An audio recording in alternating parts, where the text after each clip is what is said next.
And people will argue themselves into a bloody fight that, by God, the same is different from the different, and the different is different from the same.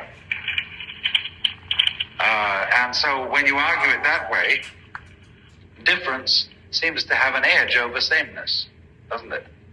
Because you're going to argue the same is different from the different, and by God, the different is different from the same.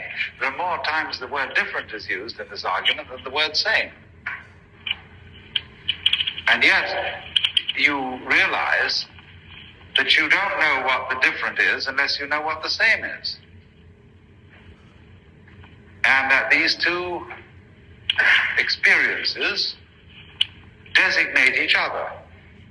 And it's this business of designating each other which is meant by these two characters here, which link form and space. And you could say they imply explosion. Space is the most expensive thing in Japan. More expensive than food, transportation, or anything else. Space. And it is a country which has learned how to make small spaces seem enormous. So great is the appreciation of space. So, in contrast with our point of view, for which space is nothing and for which space is also disturbing, look at the ways in which we find space disturbing. Space free from sound or silence is a form of space, and that is something which is to most modern people, whether American or Japanese, disturbing. Silence should be filled.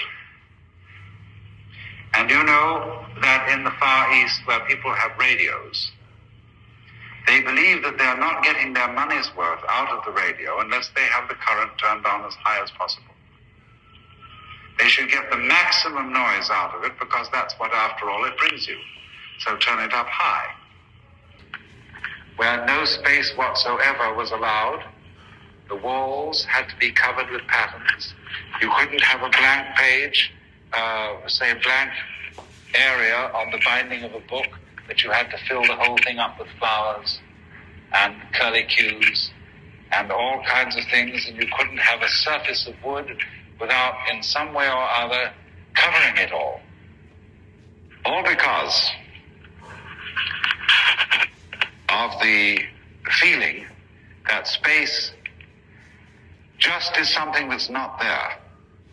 Now, what I want to do this evening is to show you various ways in which space is as important as the things that are supposed to be in it. And that once you can grasp that point, you have very many problems solved. Now, let me start by repeating something that I've already told you. But I want to do this for the purpose of making it fresh in your mind and also illustrating it vividly so that you can't forget it. This is a most elementary lesson in space. And it starts with a universe in which there is only one ball.